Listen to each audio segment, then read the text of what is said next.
from Pear Tree Paper Crafts. Welcome back. I'm here today with a 12 by 12 process video for Spiegelmom scraps. So just very quickly, this one classes as an advertisement. So today I am using the cut file that came free on the subscriber newsletter as part of the 12 days of sparkle. So this is day 5. And it's the Let It Snow cut file. Now I don't usually use cut files that don't have any spaces that need backing, but this one really spoke to me, and I thought, oh, I knew I had a few lovely photographs of my son in the snow from, I think it was last year, when we went down to a local field nearby and we did snow angels and things. We don't get lots and lots of snow where I live at all. When we do get it, it seems to make everything grind to a complete halt, and we often have snow days, but it does only usually last for 2 or 3 days, if that. So yeah, it's huge excitement when we have snow. I love snow. So yeah, I wanted to scrap these photographs. So this is my son making a snow angel. So what I decided to do was take the cut file and sew one of the snowflake sequins from the country market mix to the centre of each one of the snowflakes on the cut file, and I really love that effect. Just give a little bit of sparkle to it. And then I knew I wanted to use it on a darker background. Now I don't often use dark backgrounds. I'm usually one for using a white background, backing cut files, things like that. But I had these papers from Echo Park that I've not used yet. And I love tearing paper at the moment. I'm really enjoying tearing paper. And the cut file itself is almost on a diagonal. So I decided to tear my papers on the diagonal as well and have a sort of diagonally strip going through the middle. Now I liked that, I liked how it was looking, but I decided I wanted just another layer in there. I do like lots of layers, so I decided to go with a lighter blue as well, that lovely swirly paper there. I do check through my other ones, but I decide that that's my favourite one. So I'm just using the piece I've already torn as like a template to make sure that I can still see the new piece behind it.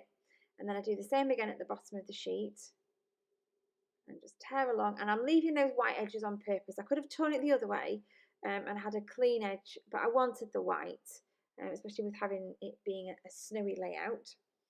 I like that a lot. So yeah, not usually one for darker backgrounds, but really happy with this one. I struggle with snow pictures sometimes because I don't know about you, but I find that some of them come out looking slightly bluer, some of them come out looking slightly whiter, some of them come out looking slightly creamier. And I always struggle sometimes to sort of match papers to them, but this one's worked really well, and I just had to do it with this lovely cut file. So I did cut it in white. I do tend to cut all my cut files in white, but it stands out beautifully on that paper. So I'm just double-sided sticky taping these pieces down now, putting them at the top. I just give them a little bit of distress in there. I don't do too much. Take off some larger sections that I didn't like the look of, and then I'm just going to stick down the bottom pieces as well. So this paper range is Echo Park's A Perfect Winter. I don't have a lot of Christmassy wintry papers. I did have more. I had a de-stash recently as I moved into my new space, and I got rid of quite a few that I knew I wasn't going to use. I am a bit of a hoarder, and I do kind of tend to keep hold of things and think, oh, I might use that in the future, but I have cleared out, so I don't have masses and masses of wintry things left. But I did decide to get this one last year and keep hold of it. So all I'm going to do now to this cut file is get some adhesive foam, and I'm going to cut little pieces and just stick it all over the back, because I do want this to have some dimension. It needs to pop off the page a little bit. I don't make you watch me do all of this because it takes me a while. I do try and prop up all the different parts of this cut file. So in a minute you'll see me just place it onto the page, peel off all the backing, place it onto the page. I've done it slightly to the left, done that on purpose. I didn't want it exactly central, and I knew that I was going to tuck that photograph in behind that top snowflake there. It just seemed to tuck in nicely. I did forget about the eye for a second, just needed to stick an extra little bit of foam onto that one and then pop that on as well. So then I decided to take some of the white cardstock that I had left from the cut file and just map the photograph onto there. There's plenty going on, I felt, in terms of layers on this page without then layering up too much of the photo. So I've just popped it on some white. I do contemplate putting it to the side, but then decide it's going to go at the top. And then all I'm doing here is going through some of the ephemera that I have from the same range, the A Perfect Winter range. I've put that word winter down the side, and I'm just playing with all the different pieces. I do pop that snowman on there. He doesn't stay there. He does get moved. Because actually when I've put those mittens on and I've got the word up at there where it says Snow Angel, I did feel that those pops of red were really lovely, and I just felt that they gave just that pop of colour that it needed. So I decided to take off a few of the ones that I started with and replace them with red pieces. So just as I'm going along, popping on the bits that I know I'm happy with their placement, and just, yeah, sticking out. I think that says Snow Day on it, that one, little one there. And then the little mittens are just going to get tucked under the corner of the photograph, because I don't know if you can see it, but his mittens are actually red, so they fit really nicely. I and ah about lots of different things. I liked that little phrase there, winter is in the air. And I did like the word winter down the side, but it just didn't seem quite fit. So I decided to take that one off.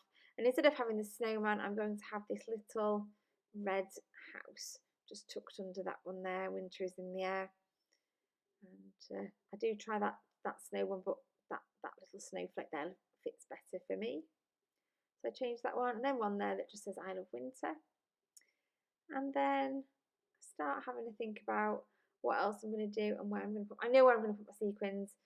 I knew to start with, but I find these letters snow in the ephemera pack, and I decide to poke holes in them and thread them onto some white thread, just like I sewed, just the same thread as I sewed the sequins on with. But as I'm sewing them, popping them on and threading them on, I realised actually I want to do something slightly different. So I started again, and I started threading on some red, of the red sequins out of the same mix, out of that Country Market mix, and just picking out some of the red ones. And you'll see in a minute, they just kind of sit on top of those little banners, and they just look beautiful. They just give an extra little bit of sparkle to that particular part of the layout. And I think that's the beauty of sequins, is they just add an extra bit of interest. You can put loads on, you can just put a few on, but they just give a little bit of something. And I loved the way they looked. So I'm just going to pop these now onto some adhesive foam, and then I'm just going to pull them to the centre of the string, because I'm going to make the string kind of curl up at the ends when I've finished. I'm just sticking these down, and then if you can't see it now, you'll see it on the close-ups at the end of the video, that they just give that bit of sparkle. So yeah, I just wind up the ends, tuck them under, and that looks lovely. So then I decide to pop a few more sequins on. So what I'm doing here is using the large sequins from the same mix. These are like a silvery white colour, and I've just tucking them behind different bits of ephemera and into the ripped paper. And I like that sort of poking out look. I think it looks really nice. It's quite subtle as well. So I'm just popping them on various places. There we go. Just tucking them in. They're so pretty, so sparkly. They give that kind of frosty sparkle look to the layout. I'm really happy with the effect that they give. So then the last thing I'm going to do is take some of this thread, and I'm going to wind it up just kind of randomly and crazily, and just tuck it in all over in various different places. So I realise you can't see my fingers exactly, but I just take a couple of fingers and wind it around a couple of fingers, and then once it's wound, I kind of mess it all up and rewind it. And that's about it. Thank you ever so much for watching today. I really hope you've enjoyed this video, and be sure to stop by the shop. There's loads and loads of beautiful sequin mixes available, and we are in the middle of the 12 days of Sparkle. So there's lots of new products being released every day. So if you're not a newsletter subscriber, get yourself over there now, subscribe to the newsletter, and you'll get to hear about all the fun things first. Thanks for watching. Bye for now.